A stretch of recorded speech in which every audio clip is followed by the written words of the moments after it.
भक्तजनों, माताओं, बहनों, सादर जय श्री कृष्ण। हमारे YouTube चैनल में आप सभी का बहुत बहुत स्वागत है। मैं हूं आपके साथ आचार्य धर्मेंद्र शास्त्री। सबसे पहले आपको और आपके पूरे परिवार को शरद पूर्णिमा महापर्व की बहुत बहुत शुभकामनाएं एवं बधाइयां। भगवान श्री लक्ष्मी नारायण का भरपूर आशीर्वाद आप सभी के जीवन पर सदैव बना रहे। आप सभी सुखी रहें, स्वस्थ रहें, व्यस्त रहें और मस्त रहें, निरंतर उन्नति तथा प्रगति को प्राप्त करते रहें। आज हम आपको बताने जा रहे हैं कि शरद पूर्णिमा के दिन अगर आप एक शुद्ध घी का दीपक इस विधि से प्रज्वलित कर देंगे तो आपके घर में अष्ट लक्ष्मी का निवास होगा, यानी आपके घर में किसी भी प्रकार की कोई कमी नहीं आएगी। तो आश्विन माह के शुक्ल पक्ष की जो पूर्णिमा तिथि होती है उसे शरद पूर्णिमा कहा जाता है। इसे रास पूर्णिमा तथा कोजागरी पूर्णिमा के नाम से भी जाना जाता है और इसी दिन कार्तिक स्नान का आरंभ भी होता है। तो यह पूर्णिमा बड़ी पूर्णिमा मानी जाती है। इस बार शरद पूर्णिमा का महापर्व 9 अक्टूबर 2022 रविवार के दिन है। पूर्णिमा तिथि का आरंभ 8 एवं 9 की रात्रि 3:41 से हो जाएगा, जो कि 9 एवं 10 अक्टूबर की रात्रि 2:24 पर पूर्णिमा तिथि समाप्त हो जाएगी। यानी 9 अक्टूबर 2022 के दिन पूरे दिन पूर्णिमा तिथि है और इस दिन शाम के समय विशेष पूजन अर्चन किया जाएगा।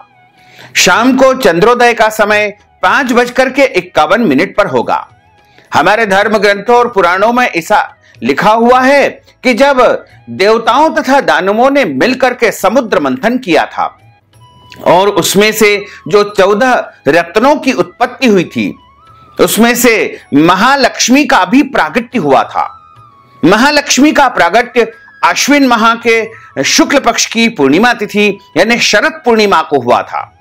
इसलिए शरद पूर्णिमा का जो दिन है वो महालक्ष्मी का प्रागट्य दिवस माना जाता है तथा इस दिन भगवान श्री कृष्ण जब द्वापर युग में पृथ्वी पर ब्रज मंडल में अवतरित हुए थे तो उन्होंने राधा रानी के साथ जो रासोत्सव का आरंभ किया था वो भी शरद पूर्णिमा के दिन किया था तथा भगवान शिव एवं माता पार्वती के जो पुत्र है कार्तिक स्वामी, उनका प्रागट्य यानी उनका जन्म भी शरद पूर्णिमा के दिन ही हुआ था। इसलिए इस पूर्णिमा को कुमार पूर्णिमा के नाम से भी जाना जाता है।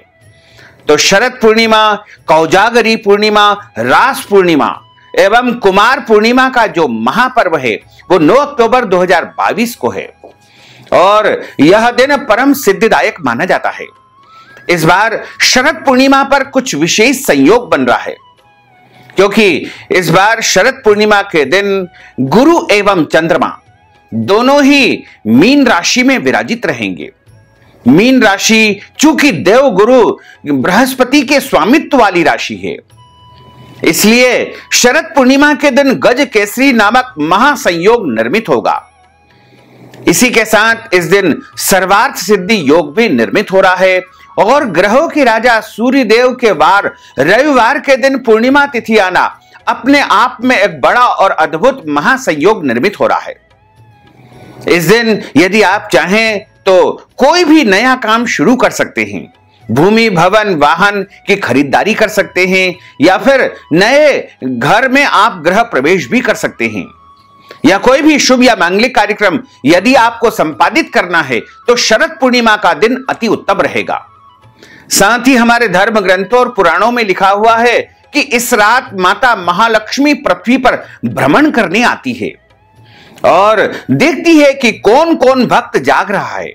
इसीलिए इस पूर्णिमा को कोजागरी पूर्णिमा कहा जाता है और इस पूर्णिमा को जब रात्रि में यानी शाम के समय चंद्रोदय होगा उस समय रात्रि के प्रथम प्रहर में माता महालक्ष्मी एवं कुबेर भगवान का विशेष पूजन अर्चन किया जाएगा।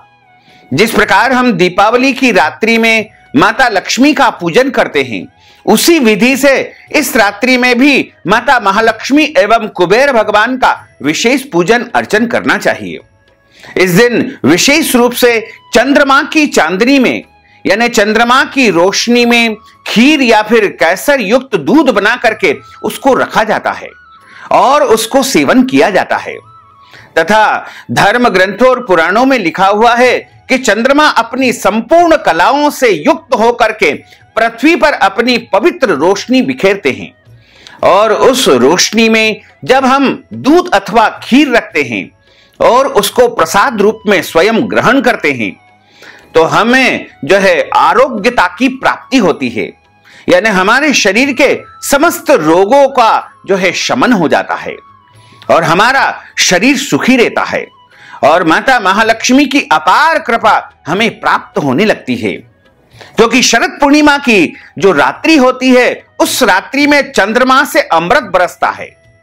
इसलिए आप यदि स्वस्थ जीवन चाहते हो, लंबी आयु चाहते हो, अपने शरीर से सभी रोगों को यदि आप नष्ट करना चाहते हो, तो शरद पूर्णिमा की रात्रि में चंद्रमा की रोशनी में दूध अथवा खीर रख करके और माता महालक्ष्मी को इस खीर और या फिर दूध का भोग लगा करके स्वयं प्रसाद रूप में ग्रहण करे, भक्तों को प्रसाद वितरण करे, एवं इस रात्रि में ब्राह्मणों को खीर का दान भी किया जाता है।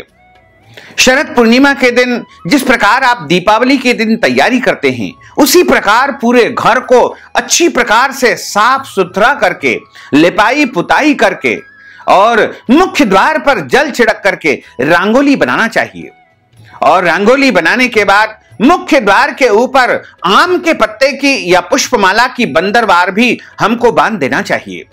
मुख्य द्वार के दोनों तरफ शुभ लाभ लिखना चाहिए, स्वस्तिक के चिन्ह इस दिन बना देना चाहिए, और घर को भी पूरी तरह से साफ और पवित्र रखें।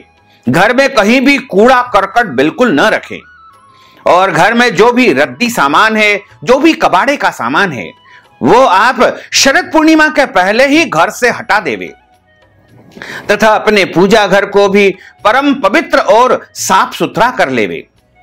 घर पर अच्छी प्रकार से रोशनी करे और घर को पूरा पवित्र एवं साफ करके स्वयं अच्छी प्रकार से स्नान करे। स्नान करने के बाद पवित्र वस्त्र धारण करे। ध्यान रखें, पुराने कपड़े आप पहन सकते हैं, लेकिन मैले और फटे कपड़े इस दिन बिल्कुल नहीं पहनना चाहिए। शरद पूर्णिमा के दिन क्रोध नहीं करना चाहिए। घर में प्रसन्नता का वातावरण निर्मित करके आपको रखना चाहिए। वाद विवाद, लड़ाई झगड़ा बिल्कुल नहीं करना है। घर के बड़े बुजुर्ग, सास ससुर, माता पिता का अपमान अथवा अनादर आपको नहीं करना है।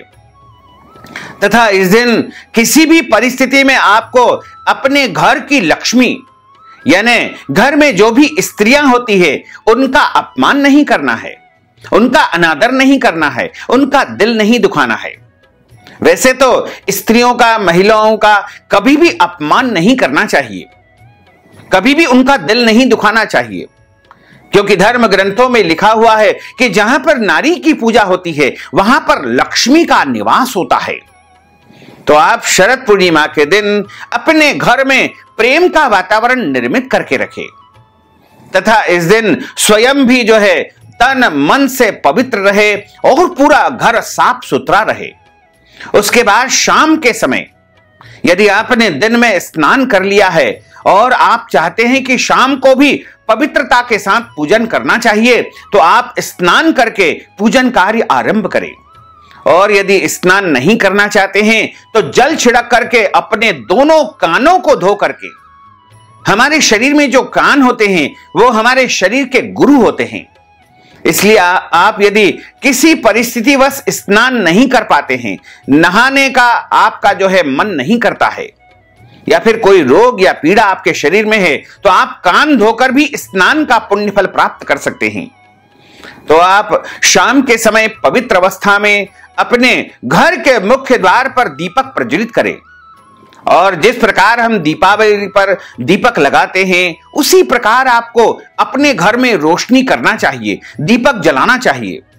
तथा शाम के समय एक चौकी अपने पूजा घर में स्थापित करें, उसके ऊपर पीला कपड़ा बिछाएं और उसके नीचे जो है रंगोली या हल्दी का एक चौक आपको बनाना चाहिए, और उस चौकी के ऊपर पीला कपड़ा बिछा करके बीच में चावल रख करके मध्य भाग में लक्ष्मी नारायण की मूर्ति अथवा उनके चित्र की स्थापना करें। और उनके दाहिने हाथ की तरफ कलश की स्थापना करें। वैसे कई घरों में कलश के ऊपर एक दीपक रखा जाता है, तो आप अपने घर की परंपरा के अनुसार कलश की स्थापना करें। यदि आप दीपक रखते हैं तो उसके ऊपर दीपक रखें और शुद्ध घी का दीपक वहां पर प्रज्वलित किया जाता है। यदि संभव हो तो गाय के घी का एक दीपक आपको इस दिन प्रज्वलित करना चाहिए और कलश का पूजन करें। गौरी गणेश का पूजन करें। गौरी गणेश का पूजन करने के लिए, क्योंकि समस्त देवताओं की जो पूजन विधि होती है वह प्रायः एक समान ही होती है, हम अपनी जो पूजन की थाली है उसको पहले तैयार कर लेवे।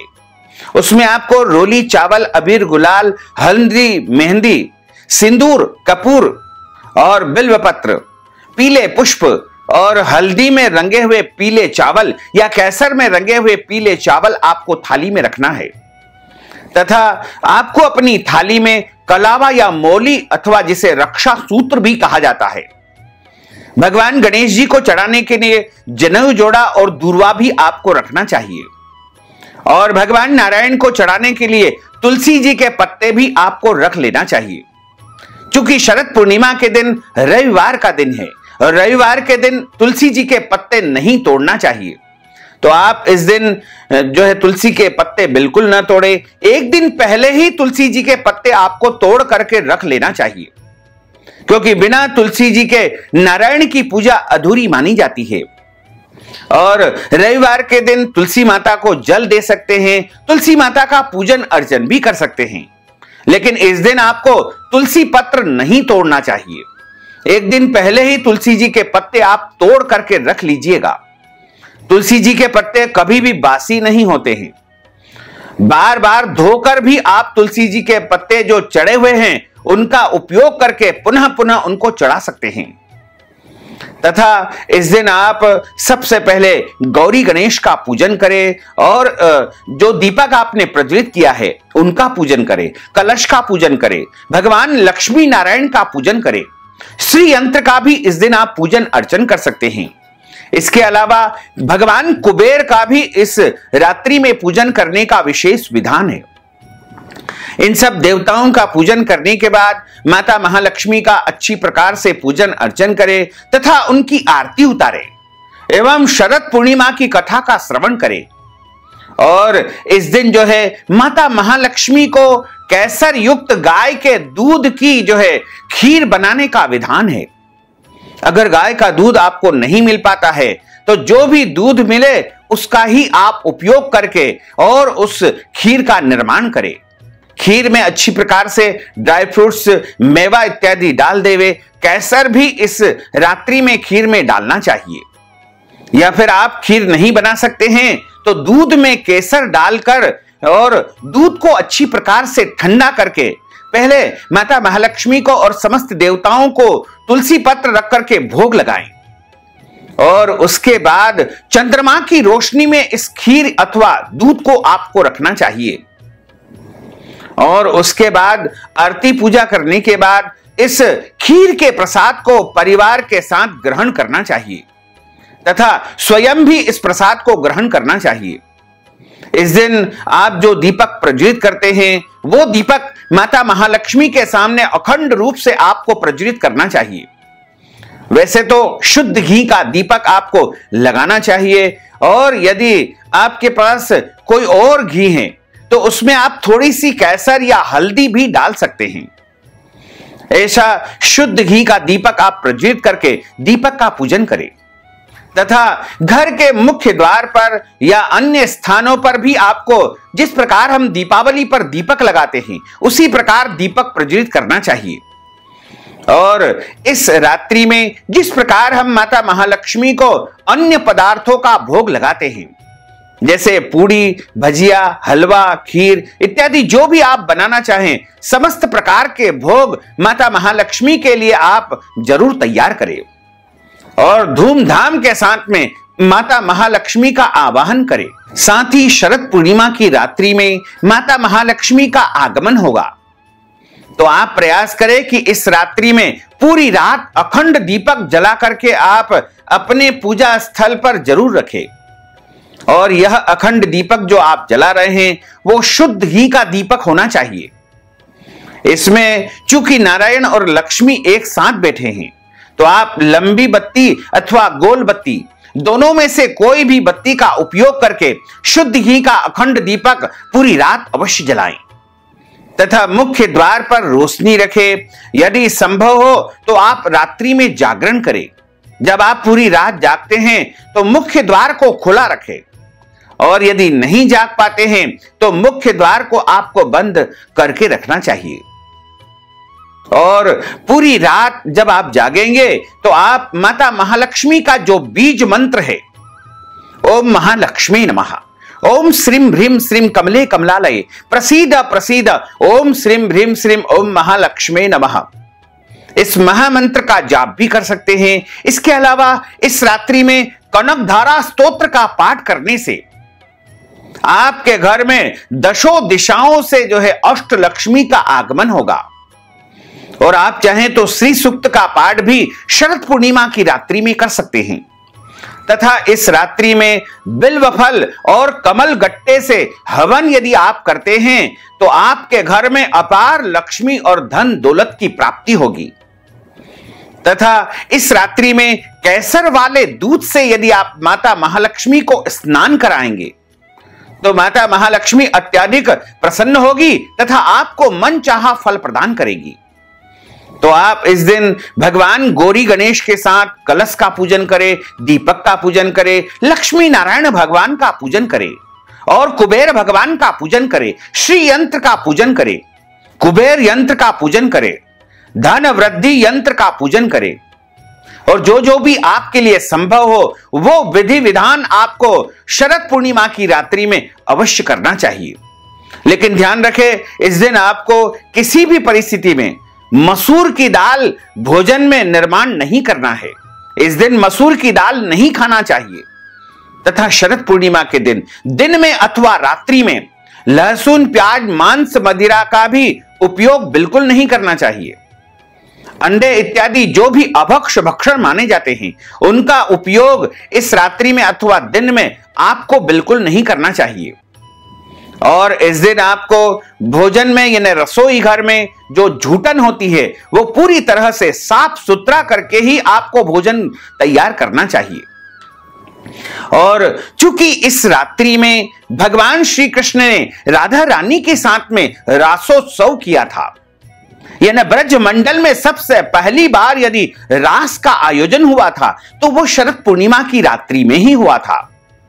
तो आप इस दिन भगवान राधा कृष्ण का या ठाकुर जी का भी विशेष पूजन अर्चन करें। और इसी तरह इस दिन यदि आप चाहें तो भगवान कार्तिक स्वामी का प्रागट्य दिवस है, जन्म दिवस है, उनका जन्म दिवस भी आपको मनाना चाहिए। क्योंकि इस दिन चंद्रमा और गुरु दोनों ही एक ही राशि में यानी मीन राशि में विराजित होकर के गज केसरी नामक महासंयोग का निर्माण करेंगे।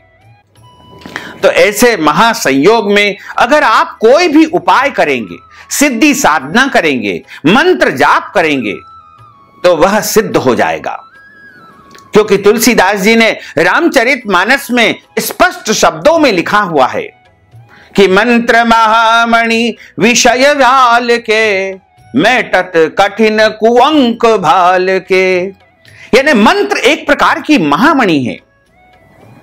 इस महामणि से हमारे विधाता ने जो भी कुअंक यदि हमारे भाग्य में लिख दिए हैं, यानी हमारे जीवन में यदि विधाता ने कष्ट लिखे हैं, संकट लिखे हैं, तो वो भी जो है मंत्र नामक जो महामणि है उससे कट जाएंगे। यानी मंत्र जाप से, सिद्धि साधना से, उपायों से आप अपना भाग्य बदल सकते हैं। क्योंकि जब हम इन उपायों को करेंगे तो विधाता को भी मजबूर होकर के हमारे भाग्य को बदलना होगा। तो आप शरद पूर्णिमा की रात्रि में भगवान नारायण का, माता महालक्ष्मी का और अन्य देवी देवताओं का अच्छी प्रकार से पूजन अर्चन करें और बड़े धूमधाम के साथ में आपको इस दिन शरद पूर्णिमा का जो है उत्सव मनाना चाहिए। और रात्रि के समय पूरे घर को जो है शुद्ध और पवित्र आपको रखना चाहिए। एक कटोरी में हल्दी घोल करके, हल्दी में थोड़ा सा आपको दूध डालना है और हल्दी घोर करके मुख्य द्वार पर हल्दी से पहले स्वस्तिक का यानी सांतिये का चिन्ह आपको शरद पूर्णिमा की रात्रि में बना देना चाहिए। उसके बाद आप अपने घर के बैठक स्थल पर या रसोई घर में या बेडरूम में या बच्चों के पढ़ाई के कक्ष में या अन्य जो भी भंडार गृह या स्टोर रूम होते हैं उनमें भी आपको स्वस्तिक का चिन्ह निर्मित कर देना चाहिए। तो माता महालक्ष्मी चूंकि जब आएगी आपके घर पर तो रोशनी को देख करके आपके घर में प्रवेश करेगी। आप यदि पूरी रात जाग करके माता महालक्ष्मी की प्रतीक्षा करेंगे, उनके स्वागत का इंतजार करेंगे, तो महालक्ष्मी सबसे पहले आपके घर में ही प्रवेश करेगी और आपके घर में धन धान्य भरा पूरा रहेगा। क्योंकि माता महालक्ष्मी तो करुणा की साक्षात मूर्ति है, दया की साक्षात मूर्ति है। एक प्रसंग आता है छोटा सा, जिसको हम आपको सुना दें तो उससे लगेगा कि महालक्ष्मी जो है बिना भाग्य के भी भक्तों को धन समृद्धि प्रदान कर सकती है। एक समय की बात है, आदि गुरु शंकराचार्य जी, उनका एक नियम था कि वो 5 घर से भिक्षा प्राप्त करने के बाद ही जो है अपना भोजन ग्रहण करते थे। यानी 5 घर से जो कुछ भी उन्हें मिलता था उसी से जो है अपना उदर पोषण वो किया करते थे।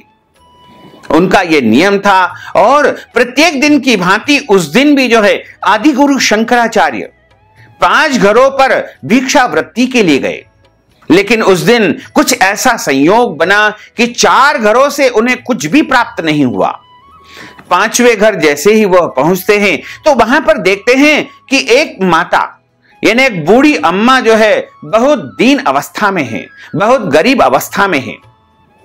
और जैसे ही आदि गुरु शंकराचार्य ने द्वार पर खड़े होकर के बोला कि भिक्षाम देहि, हे माता हमें भिक्षा प्रदान करो, वह बुढ़िया माता बाहर आती है और आकर के कहती है कि हे महाराज जी, हे संत पुरुष, आप मेरे घर पधारे हैं, बड़ी मेरे ऊपर आपने कृपा की है। लेकिन क्या मैं आपको बताऊं कि मेरी इतनी दीनहीन दशा है कि मेरे पास आपको देने के लिए कुछ भी नहीं है, मैं आपको कुछ भी नहीं दे पाऊंगी। और आप तो जो है सब कुछ जानते हैं, आप अंतर्यामी संत मुझे दिखाई देते हैं, इसलिए आप मेरे ऊपर कृपा करो कि मेरे घर में कुछ मुझे प्राप्त हो जाए। तो आदि गुरु शंकराचार्य ने कहा कि माता कुछ तो होगा आपके घर में। तो वह माता अंदर जाती है और एक सूखा आंवला जो बहुत पुराना था उसको लेकर आती है और आदि गुरु शंकराचार्य की तरफ वह सूखा आंवला बड़ा करके हाथ बढ़ाती है। जैसे ही आदि गुरु शंकराचार्य जी उस सूखे आंवले की तरफ दृष्टिपात करते हैं, देखते हैं, तो उनकी आंखों में आंसू आने लगते हैं, झरझर अश्रु धाराएं उनकी बहने लगती है और आदि गुरु शंकराचार्य जी के श्री मुखारविंद से कुछ शब्द निकलने लगते हैं और वह शब्द का नाम, उस स्तुति का नाम श्री कनकधारा स्तोत्रम पड़ा। और उस स्तोत्र के द्वारा माता महालक्ष्मी की स्तुति आदि गुरु शंकराचार्य जी करते हैं। वहां पर साक्षात लक्ष्मी जो है उस स्तुति को सुन करके प्रकट हो जाती है और पूछती है कि हे शंकर, तुमने आज हमको किस प्रकार से याद किया है, क्यों याद किया है, तुम क्या चाहते हो? तब शंकराचार्य जी कहते हैं कि हे माता, क्या बताऊं, आज मैं 4 घर भिक्षा लेने के लिए गया और वहां से मुझे कुछ भी नहीं मिला। जब मैं अंतिम घर इन माता के घर आया तो इनके घर पर मेरे को देने के लिए कुछ भी नहीं था। ये सूखा आंवला लेकर के आई है और इनकी बड़ी दीनहीन दशा है, ये माता बहुत गरीब है, तो आप इन माता के ऊपर कृपा कर दीजिए। तब माता महालक्ष्मी कहती है कि हे शंकर, विधाता का विधान है और इनके भाग्य में धन नहीं है, दौलत नहीं है, मैं कैसे दे सकती हूं?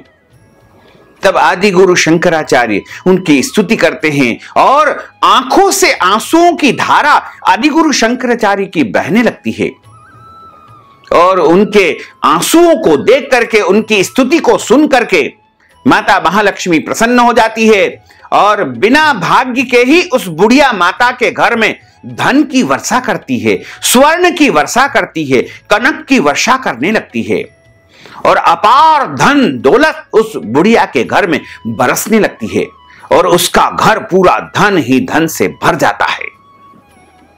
तो इस कथा का अभिप्राय यह है कि यदि आप सच्चे भाव से, सच्चे मन से माता महालक्ष्मी की स्तुति करोगे तो आपके भाग्य में यदि धन नहीं है, दौलत नहीं है, तो भी माता महालक्ष्मी आपको धन, वैभव, संपत्ति अवश्य ही प्रदान करेगी। साथ ही चूंकि 9 तारीख शरद पूर्णिमा से कार्तिक स्नान आरंभ होगा, जो कि कार्तिक की पूर्णिमा तक निरंतर चलेगा। इस दिन आप प्रातः जल्दी उठ करके कार्तिक स्नान करें। सूर्योदय के पहले कार्तिक स्नान करना चाहिए और प्रत्येक दिन तुलसी माता का पूजन अर्चन करना चाहिए, गौ माता का पूजन अर्चन करना चाहिए तथा तुलसी जी के समीप और भगवान के मंदिर में आपको शुद्ध घी का दीपक प्रत्येक दिन अवश्य ही प्रज्वलित करना चाहिए। और कार्तिक के नियमों का पालन करते हुए एक समय भोजन करके कार्तिक के नियमों का आप पालन करेंगे तो अति उत्तम रहेगा।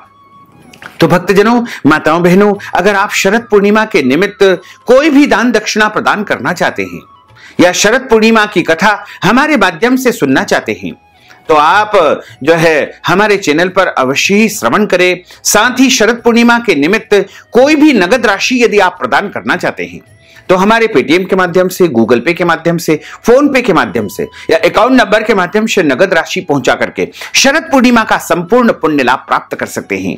साथ ही आपसे अनुरोध है कि हमारे इस ज्ञानवर्धक वीडियो को अधिक से अधिक लोगों को शेयर करिएगा, लाइक करिएगा, कमेंट करिएगा और यदि अभी तक आपने सब्सक्राइब नहीं किया है तो अभी और इसी समय सब्सक्राइब अवश्य कर लीजिए। आपको और आपके पूरे परिवार को सादर जय श्री कृष्ण, सादर धन्यवाद।